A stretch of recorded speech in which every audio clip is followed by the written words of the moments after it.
How's it going? I am so excited for today's topic because I was just filming a TikTok video about this. Feel like it's been coming up a lot lately and in my own life especially. I'm a Libra rising, so Aries rules my 7th house, and ever since Chiron went into my 7th house, I feel like I've really attracted so many people, especially romantic interests into my life that just have so much healing to do.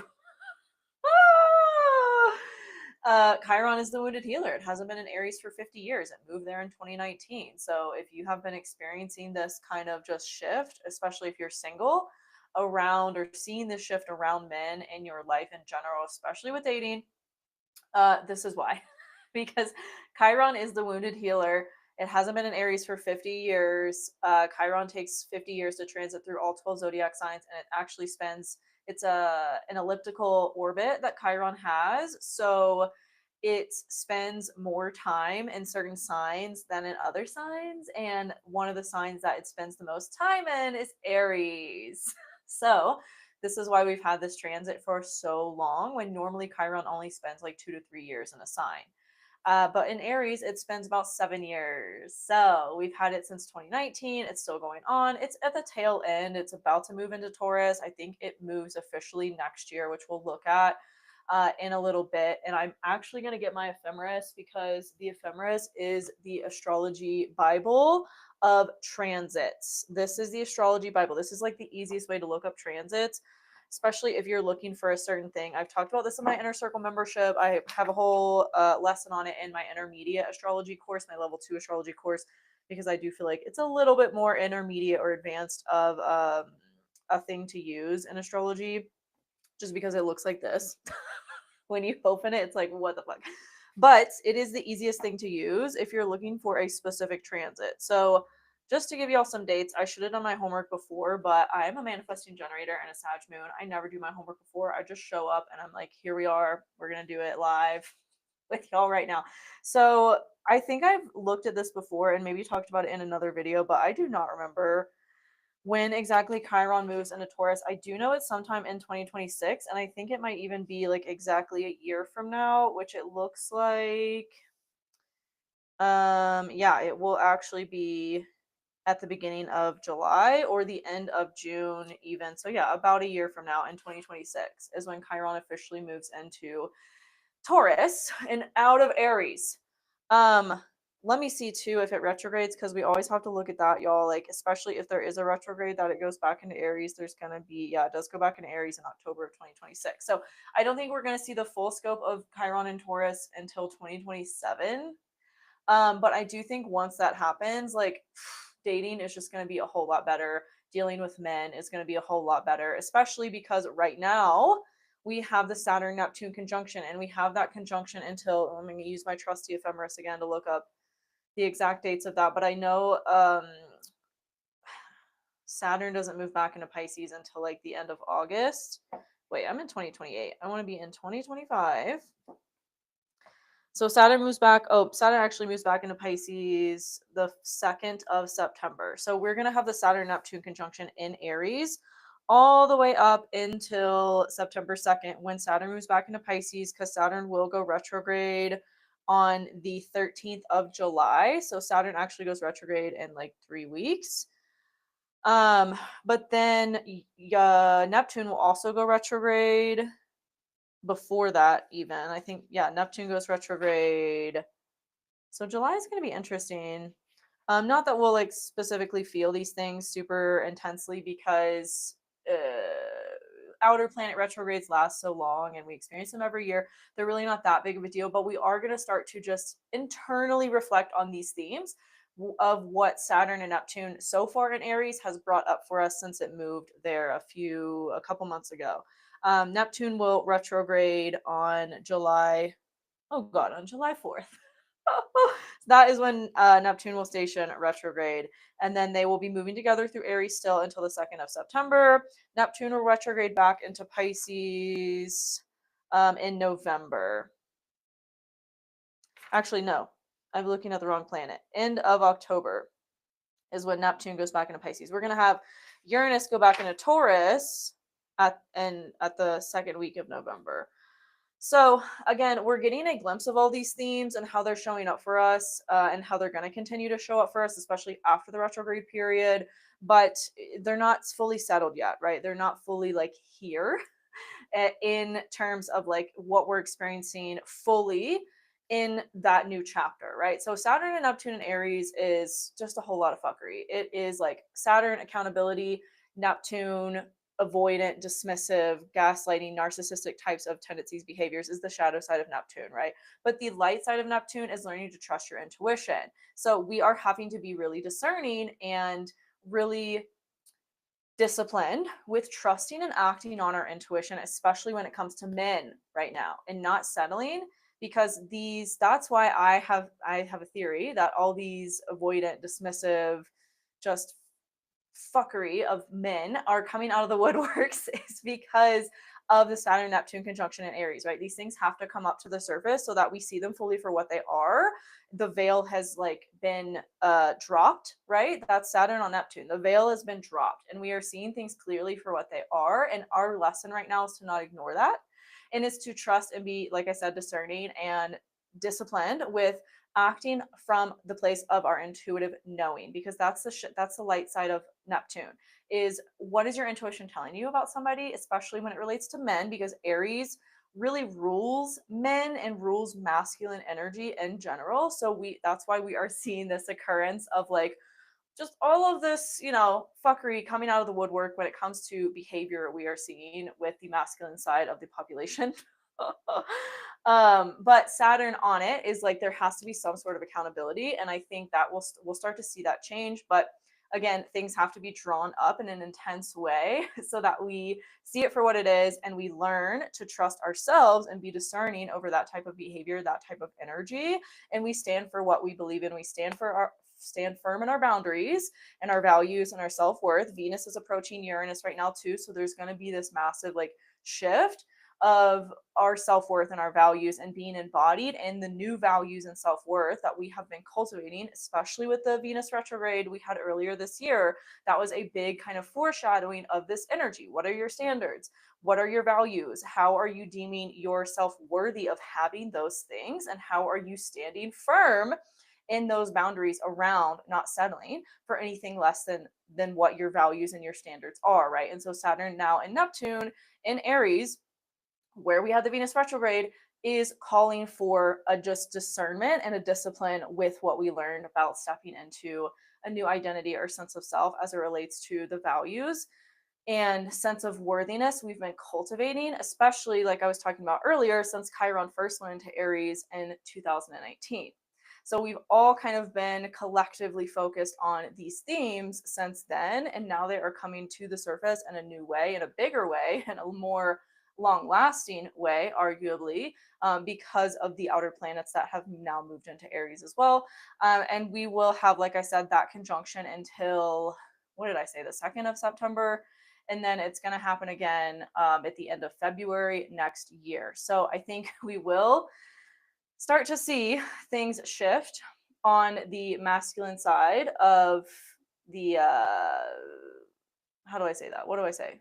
The masculine side of dynamics, the masculine side of our society. And I think they're just kind of like, I think again, if we're talking energies, feminine versus masculine, I think us as women and feminine energies have done so much healing, especially during the, oh my God, when the North Node was in Cancer during 2020 and we had Saturn, Pluto, Mars on the South Node all in Capricorn. Like, I feel like that was a big awakening for women's healing. And now it's occurring for men, and it's kind of like just a lot slower. Um, and so, yeah, that's why I think dating sucks right now. I think it's like all of these things, these themes are really heightened and they're coming to the surface in a really intense way that we can no longer ignore, and that we really have to just, again, be stern with our boundaries around and be kind of like the authority figure that's going to like not settle for shit, because we set the bar, right? And as long as we keep that bar high, like eventually men will have to rise to meet it.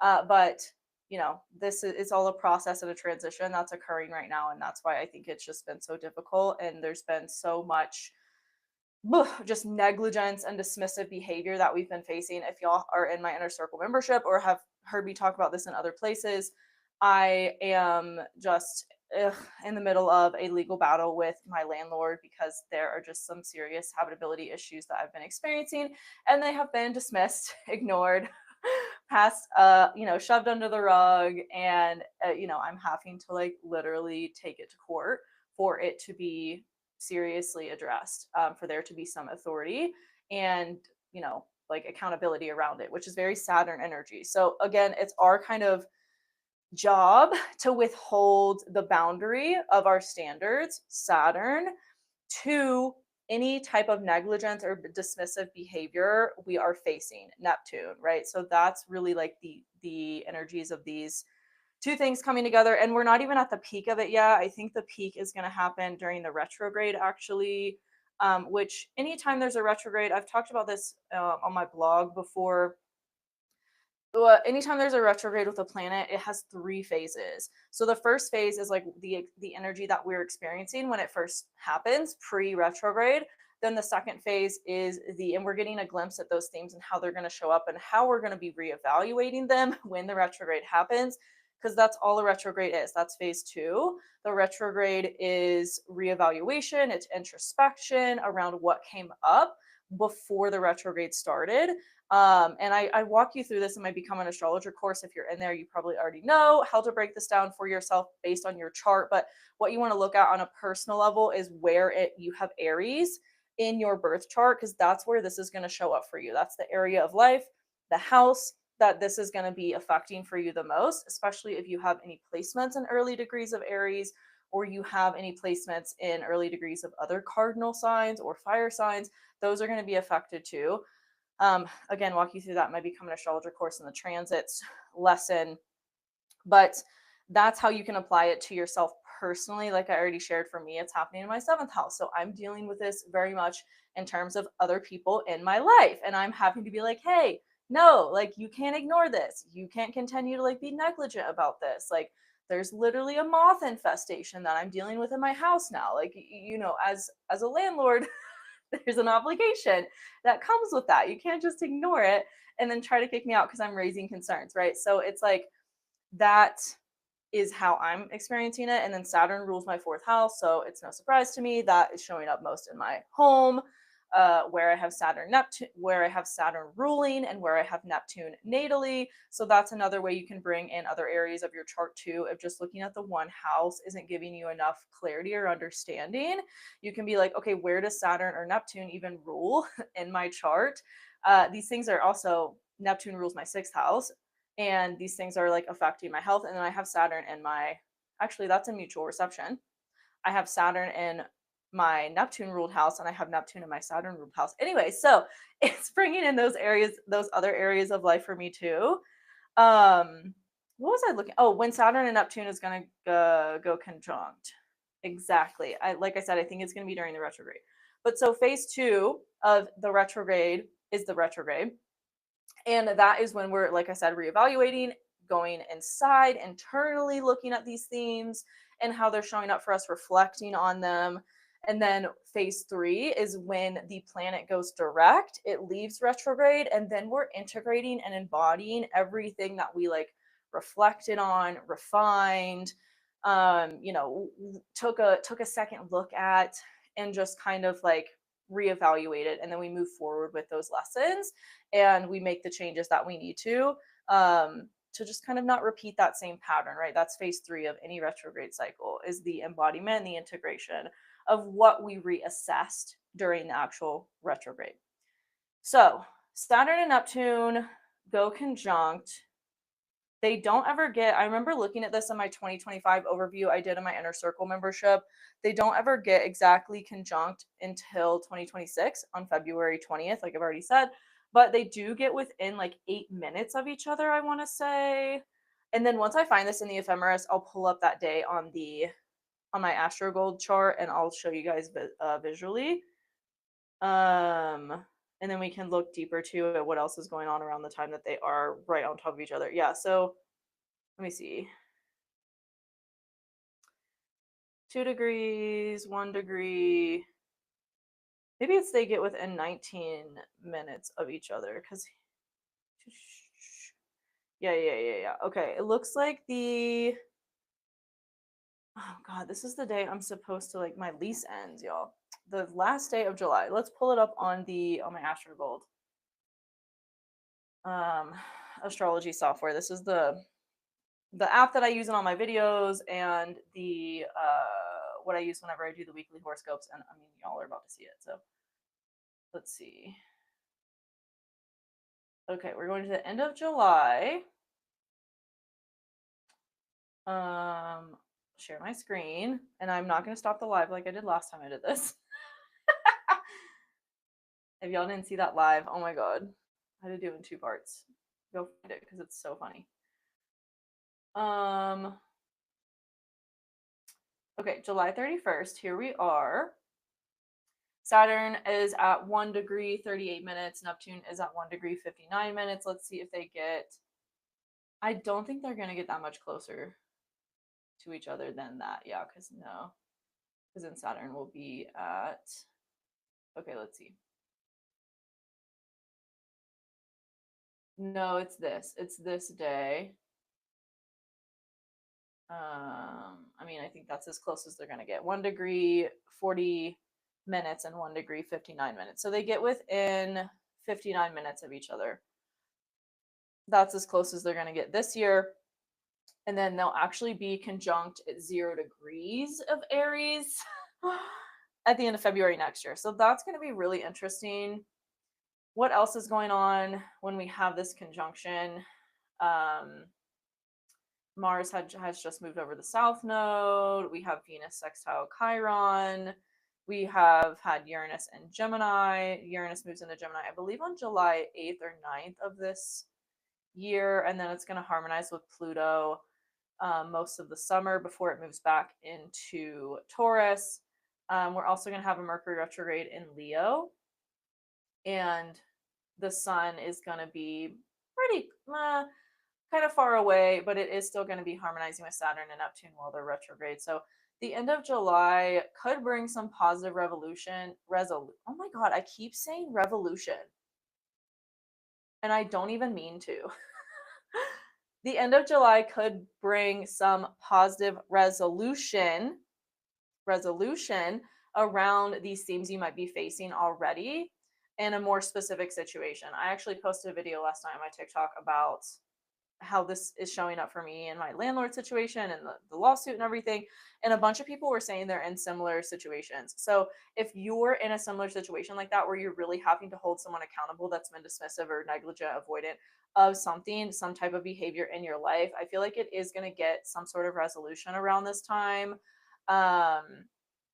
July into August, end of July into August, because of just how everything is transpiring. And then I think we're gonna have that Mercury. Yeah, we're gonna have a Mercury cazimi at the end of July with the Mercury retrograde. We're gonna have Venus move into Cancer, and then it is gonna challenge Saturn, Neptune, and Aries. So there could be something at the end of July, early August. Really more so early August, since Venus will be in Cancer then squaring Saturn and Neptune and Aries. There could be something that happens that maybe is a challenge or a conflict around your values and self-worth and your ability to really stay firm in those. There might be something that really challenges that in you. So again, the message just continues to be like, hold your boundaries, hold your standard. Don't let anyone's behavior or whatever is going on deter you from what you know to be what you are worthy of having, how you're worthy of being treated, all that kind of stuff, right? Around our values, our self worth, very Venus themes. My goodness. But then we are going to have, I'm looking at this now for me. I'm like, this lawsuit could go into August, which is insane.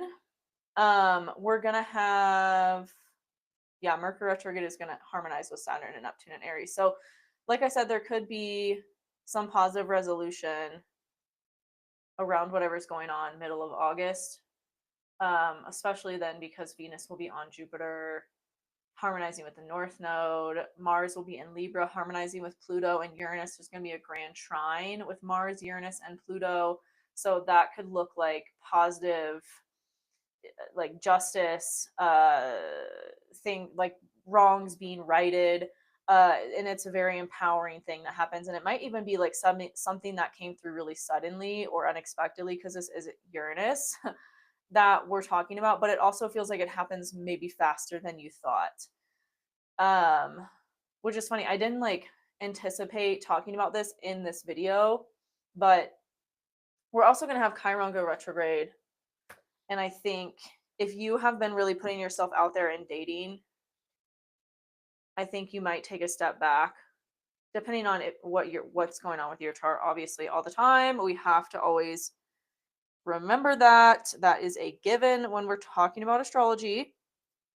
It looks like Saturn goes retrograde sometime in July.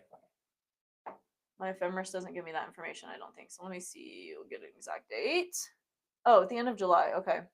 Right around the time that all this is happening. So yeah, I think if you have been putting yourself out there with dating and things like that, I do think there might be a step back from it at the end of July, just because of maybe stuff that's really going on in other areas.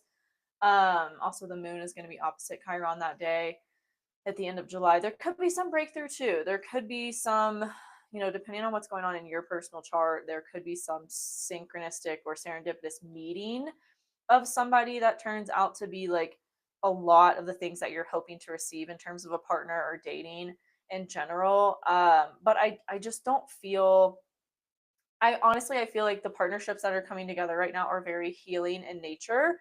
And so again, that's why it's like really important to be discerning with who you are choosing to like spend and give your time and energy to, and spend time with. Because if this person isn't healed, which a lot of the just masculine energies are not right now, um, then it could kind of maybe set you back or just take away from what you're building in some way. So there's the need to really be careful around that. And again, just be discerning and be trusting of your intuition, despite what somebody's going to tell you or how somebody is going to seem.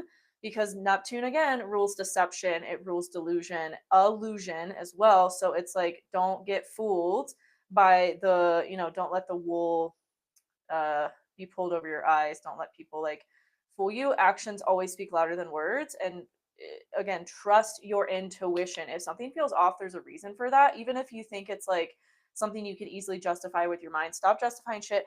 Every single time I have dealt with a man and I've been like, oh, it's great, but this one thing, but then maybe I'm overthinking it. You're never overthinking it. Like, that has been my experience the last 6 years of being single. And I can't even tell you how many people I've matched with on apps and talked to for however long, a week, couple days, gone on a date with maybe once or twice, and just so many of them, y'all, so many. It's all the same thing. It's always the same thing. If I don't trust my intuition about the person, I am proven right. My intuition is proven right every single time. It's never me overthinking it. Never, ever, ever, ever, ever. So trust what's coming up for you around someone, right? That is a major, major message. I'm going to read your guys' comments because I just talked for a long time. So I hope that was helpful and helps you understand. Baby kiss us samesies. Or you Libra rising too. Love it. Sahil says, what is the impact of Jupiter? Oh, I don't know. Oh, book a reading, or come join my inner circle membership where you can like post your chart, because I don't do like reading the stuff. That doesn't speak to me. I've talked about this in other videos. Like, I'm a very visual person. I look at the chart and I get messages. I can't read the placements and get the same thing that I do by looking at the chart. So if you want answers about your specific chart, come join my inner circle membership, because there's a community forum where that's literally like what we do in there, is post our charts and talk about them. Oh, Tess is a Libra rising. Yes. Wait, how are these transits showing up for you guys? Because they're in your 7th house also. If you're using the whole sign house system, which is what I typically use. Actually, all the time, not typically. I always use the whole sign house system. And yeah, it's been a ride. I'm like, oh, I thought Saturn in my 7th. I mean, I think once Saturn moves ahead of Neptune, I think it is going to get more easy. I think it is going to be I think we're going to see changes. I think it's going to be different once Saturn moves ahead of Neptune. But while Saturn is on Neptune, it's like this energy of, we're just really facing a lot of deception, bullshit, illusions. And we're kind of like the veil breaker. A lot of us are having to be the veil breaker, unless you're the one that's delusional. But oh, it's kind of like how I see it is like Saturn and Neptune joining each other. It's like this battle between authority and delusion. Authority, delusion, authority, delusion. It's like this push and pull and this amplification of those themes. Baby Kiss says the same. Dating sucks. Yeah. It's so rough. Like I could have a whole career based off of like my experiences in dating, y'all. Like I could dedicate a whole channel to talking about that, because I experience this kind of shit on a daily basis with these transits right now, especially with Pluto in my 5th house of dating, and then Pluto is harmonizing with my Venus, and Venus is my chart ruler. So it's like I'm really really learning these lessons big time. Tess says, I have no idea, hence why I watched to learn. Okay, cool. I've had a double the work lately and reaping the rewards. Oh, that's good. So, yeah, if you're a Libra rising, then you'd have Saturn and Neptune in your 7th house right now. Because Aries would rule your 7th house as a Libra rising. And then for me, it's been showing up as like just dealing with really avoidant people, and having to be like the authority figure. And really, like, I'm literally taking my landlord to court because, I mean, we're going to court because of things that he has done. But yeah, I'm pushing back because it's just the negligence is just unreal.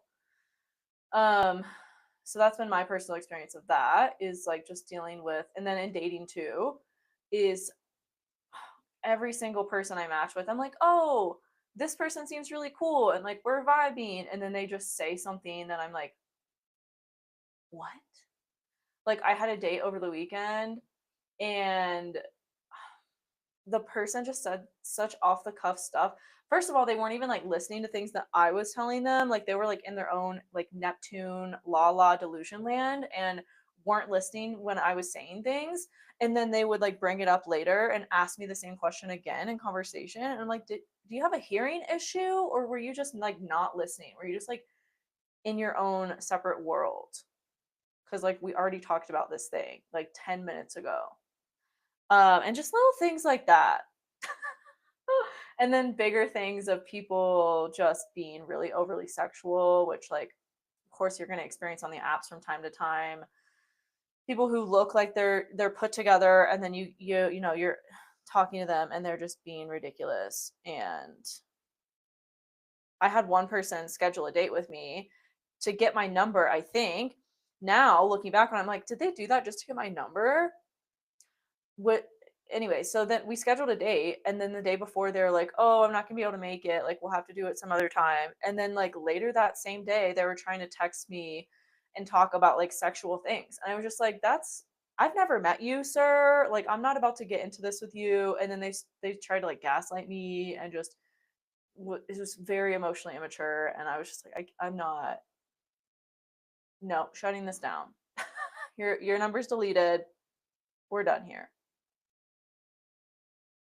But honestly, that's my favorite thing to do with like delusional ass men, is just put them in their place. Like I can't wait for these people to text me again and me be like, who is this? It's like my favorite thing to do. Tess says, I have asked for some big changes at work that affect everyone in a positive way, thankfully. Oh, that's amazing. So that makes so much sense because Jupiter now is in your 10th house, and we're going to have a new moon in Cancer in your house, your area of career in your chart. That is, new moons are about setting new intentions and beginnings and planting seeds. So that is so divine, Tess. I love it. Baby Kiss says felts. Yeah. it's rough out here. But I have met men that are great and it just hasn't worked out with them. But I'm just keeping my sights set on that of like, I know there are great men out there. I know it's possible. I haven't, met anyone that's like up to par yet with what I'm looking for, but I do think, right now the time is just like we're kissing a lot of frogs. Kissing a lot of frogs. And most of the time we don't even have to actually kiss them to understand and then move on. And if that's like one thing I could tell myself, I need to sweep my floor because there is hair all over it. If there's one thing I could tell myself, like my past self about dating, it's that just to let people go sooner. And again, just trust your intuition, which I feel like I've been saying this whole time, is like your intuition always knows what's best for you. And if you just trust it and act from it, oh my God, you're golden. Like you're going to meet whoever you're trying to meet like that much sooner because you're not wasting your time on people that don't deserve it and are just going to literally waste it. Tess says smart move. Thank you. Baby Kiss says, I was dating this guy for a bit and then he was like, oh, I can only see you like one day a week. It's like, okay, bye. Wow. Same, I block all my past people. I block them if they get weird or if they get spammy or like aggressive. Like I had a guy recently that I've been kind of like like we're acquaintances. I wouldn't call him a friend, but we've hung out as platonically and like, we're acquaintances. And he texted me the other day while I was getting a pedicure and we were just chatting about, looking for housing and all this kind of stuff. And then he just goes off the rails. Like I was like, yeah, I'm looking for this type of house. And he was like, well, that's ridiculous and blah, blah, blah, blah, blah. Like I ain't trying to spend that much money, blah, blah, blah. I was just like, okay, then we're not aligned here. Like I don't understand why we're even having this conversation. I've told you my standards around what I'm looking for in another house so many times. So I don't understand why you're trying to like do some type of roommate situation with me when we don't have like the same vision of what a house want, like what we want in a house. And then he just went off the rails and was completely like insulting me, just being emotionally aggressive and like, block, delete. But if they're just like, if they just ghost or whatever and I just don't hear from them or they cancel a date, like I'm just going to delete. Usually I don't even save their number, but if I had, I'll delete it from my contacts and then I'll just delete the message thread so that I literally don't know who it is next time they text me because they always text back. And then I'll be like, who is this? And it's like, I just love it. It's my favorite thing to do. No, one day a week, that's kind of ridiculous. Like, what? I mean, I get it if it's like the beginning, like the first 2 weeks, you only see each other like once a week, but like also what are you doing, sir? What are you doing to only be able to see somebody once a week? Like I just feel like these men, they're just on some bullshit. So, anyways, but we be calling out their bullshit and eventually things will change. But change unfortunately takes time. Especially when it comes to men. I don't know. Um so yeah, that's been my experiences. So if you're, in the same boat, I feel you. Like it is the transits. Crazy, we have been talking for 2 months. Okay, yeah, that's unacceptable, sir. What? That's literally insane. If y'all been already talking for 2 months and then no, no, no, no, no, no. I had this guy that I had like really high hopes for, and I didn't realize how much I was texting him first. And then so I just like took a step back because we had like talked about doing something on a certain day of the week and then I didn't hear from him. And I was like, okay, I'm gonna take a step all the way back, like not doing anything and let me see how you show up. Haven't heard from him in over a week. And we had a really great first date. Like we're talking, he was checking in like almost every day and like then nothing. So I'm like, you know what, you we're done. That was a situation where I had saved his number and I deleted it and the thread, and now if he texts me again, I'm gonna be like, who is this? Because I won't know who it is. I don't remember numbers. But yeah, it's just so unacceptable. And I think we just again like need to cut this type of shit off sooner. Um well, because the flags are always there, right? But we like tell ourselves or try to convince ourselves that like they could change, or maybe it was just the one thing that they said or the one time.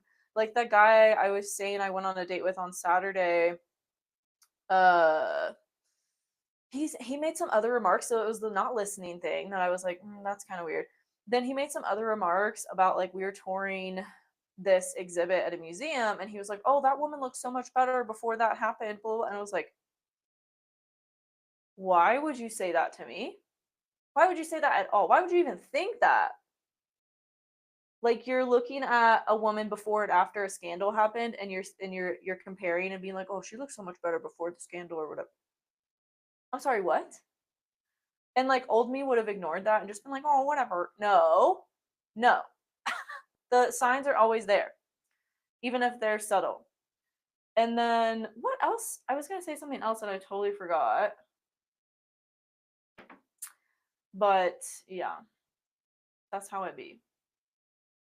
Wow, they are so good in the beginning, then fall off.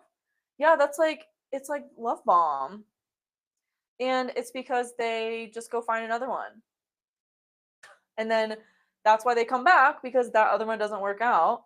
And then they're like, oh, you know what, I had it really great with her before I ghosted because of this other person that didn't work out, let me go back. No, sir, that is not how this works. You had your fucking shot, you missed, I'm gone. And I've been watching a lot of Sprinkle Sprinkle Lady at Sheer 7, and it helps so much just to have that mentality of like, okay, I just need to be focused on other men, because they have other people they're talking to, so why shouldn't we have other men that we're talking to? Like, unless you put a ring on it, sir, or you're like very diligent about going on dates with me and being very like upfront about that, and uh what is the word, I don't want to use the word committed, but like very committed to like seeing me all the time, then I'm my attention is elsewhere. Why should it be any other way? Let them all compete for each other. That's how it used to be. That's how it used to be before, before patriarchy. I'm so guilty of questioning myself too, thinking it's a one off every time. Yeah. Over time. Yeah, yeah. I feel you. I'm guilty of that, been guilty of that too, but it just happened so many times to me that I'm like, oh, okay, at this point I've learned the lesson. I've even started to realize that with like everything in my life. I was viewing a house last week, and I was like, kind of, I was feeling okay about the house, and then I happened to ask the owner like, oh, what all is included with rent, and she just goes, well, you get to live here, and I was like, oh hell no, okay, bye, thank you, thanks for your time, not for me, not the one, because that is not an appropriate response to that question in any circumstance situation, no. So I've like really really learned like not to ignore anything anymore, because it all is telling you something. It's all telling you something all the time. Yes, no more wasting time. Dating apps and social media destroyed men. No, literally, it really has.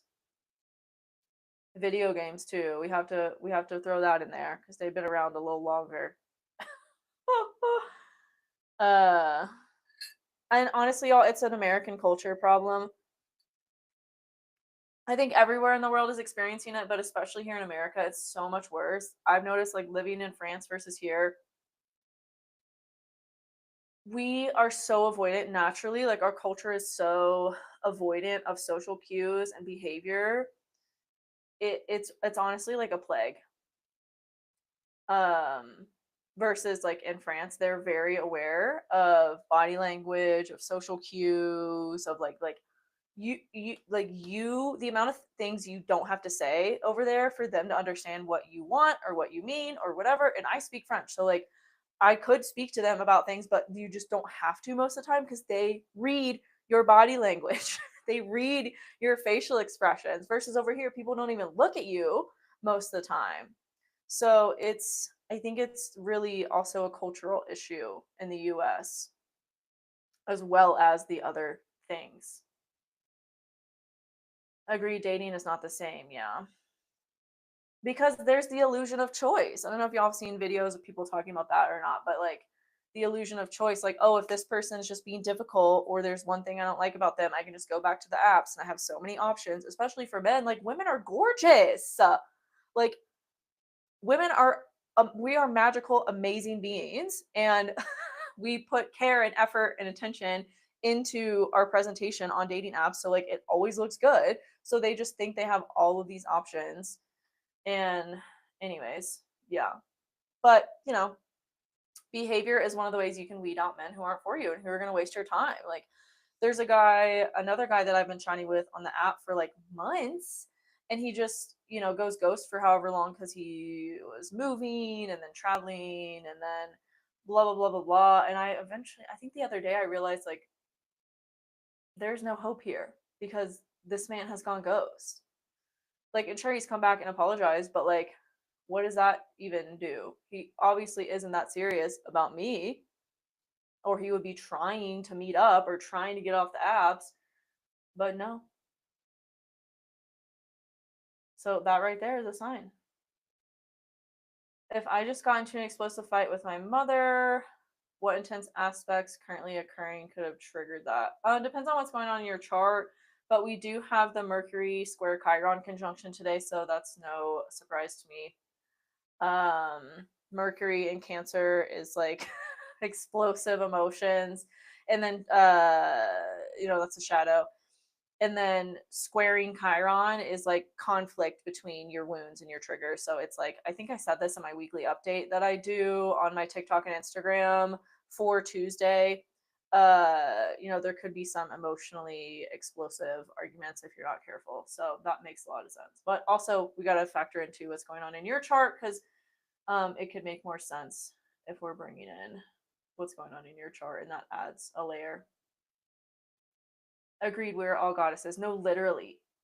Literally. Like, I saw this video of a girl saying that her friend asked her to make a profile on a dating app as a man, and she was talking about her experience like swiping through, and like 10 out of 10, like every single woman was like a 10 out of 10. And it's just like, that's what they're seeing when they get on the apps. No wonder they're ghosting, avoidant, dismissive, like can't hold a conversation, can't schedule a date because they're distracted. This title made me join chat and I was trying to figure out what the hell is going on. I don't know how to answer that question. Chelsea Spice says, I tried the apps one time and I got so overwhelmed. Yeah. They are overwhelming. Anyone else woke up semi-moody today? I feel like I was more moody yesterday, honestly. Yesterday was kind of a weird day for me. Women have to stop tolerating bad behavior in general. Yeah. It's really like a generational curse that we're all breaking. Because for so long, like most of us alive today that are like, if you're around my age, like 30 or even like 40s and 50s and younger, we are the first women that have not had to rely, like we're the first generation of women that have not had to rely on a man for security, support, safety. Like, we have for the first time like been allowed to have jobs, bank accounts on our own, vote, like for the like the first, we're the first generation of that. So yeah, we're all really learning how to navigate it. And it's so much easier. It's so much easier to settle in the short term, even though in the long term it's miserable. And I think that's why so many people get divorced, because they ignored red flags or they settled or whatever. And obviously there's outliers, but I think that plays a really large role in it because that's how we were conditioned by our own matriarchal lineage to do that, to settle for safety or whatever it is. I've been so emotional the last few days. Yeah. Mercury squaring Chiron. It's not comfortable. It's a lot of either emotional aggression or just emotional intensity emotional triggers. Really, that's why I named my weekly update that I did. I do a weekly update every Sunday here on YouTube, and I give a horoscope for each rising sign, and I named it Face Your Feels because that is really like the energy of this week is facing any residual like emotional baggage that's going on because it's going to be triggered to come up this week. I definitely settled back in the day. Yeah. I feel like we've all done that. Unless you were raised very, very well with like these uh behaviors, what would you call it? I don't know. Values? I think most of us fall into that category of having to learn for ourselves.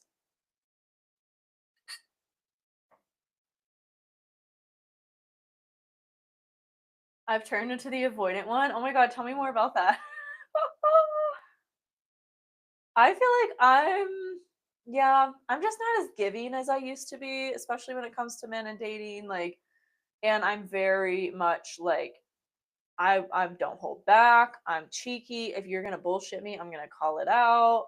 Like I was chatting with this one guy, and he was just bringing up all this stuff, and I was like, "So are you gonna bring me some? Are you gonna like take me there? Like what? Why are you like you're all talk, sir? Where are some actions?"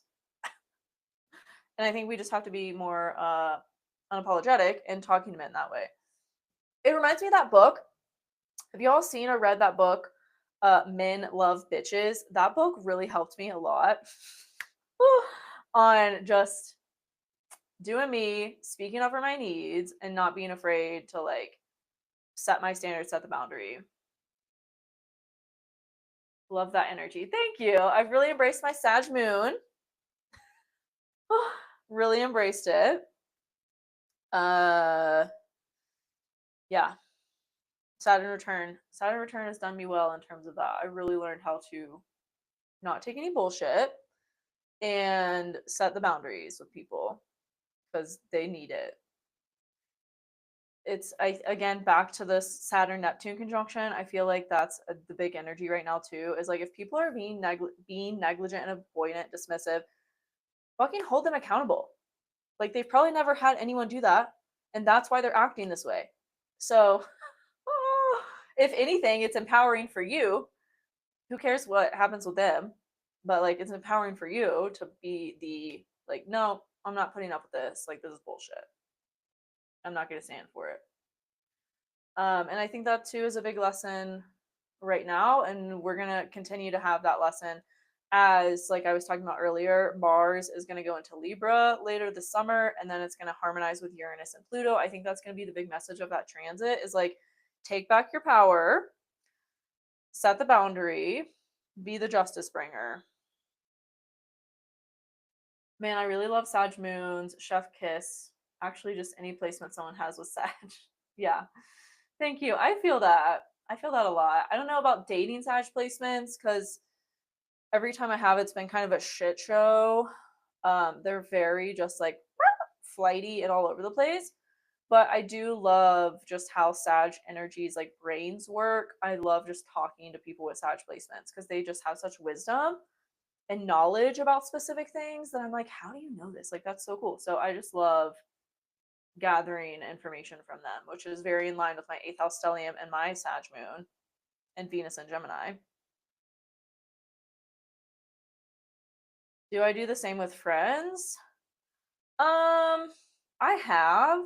But I don't surround myself with people who act like that in terms of my friendships, which is bringing up something to me of like, okay, why do I put up with it in men? I think it's something that I'm healing, I guess, in myself. That type of behavior in men, to not put up with. But I don't really deal with avoidant friends. Like I don't really have any. My friends are amazing, and they're very self aware and they're very self accountable. Um, so I don't really deal with it that much. But that just might be because Mars is in my 7th house, and yeah, my Chiron squares my Venus. So that's probably why I deal with it more so in relationships in a romantic sense than in friendships. But I have held friends accountable that we're no longer friends. That's just what it is. True, true. Yes. Yes. Okay, well, if you missed the beginning where I just went on like a 20-minute, I just yapped for 20 minutes about the current transits. The replay will be posted after I end this live, which I'm about to do in like 30 seconds, unless y'all have any final closing questions. Your girl's getting hungry. I'm a Taurus. So if I don't feed myself soon, I'll get hangry, and that's not fun. So uh, speak now, or I'll see you on the next one. Yes, I feel like this was a good video. So thank you all for contributing. And yeah, subscribe if you're not already. Come join my Inner Circle membership if you want access to my classes that I've taught on astrology and human design, and the forum, the community forum, to post, share your charts, and have a discussion around what's going on for you or anything in your chart that you struggle to understand. That's what my Inner Circle membership is for. So come join if you feel called. And if not, I'll see y'all in the next video. Oh, you have a human design question? I also go live every Sunday giving a weekly horoscope on here. So if you want to be alerted for that, because I don't do it at a certain time, it's just usually Sunday evenings, hit the little bell to be notified whenever I post a video or go live.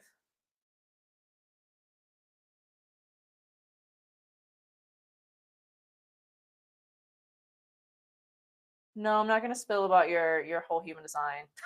We'd be here for another hour. If you want to learn about your human design, get a custom interpretation of your chart from my website, astrologyhumandesign.com. Get your human design chart.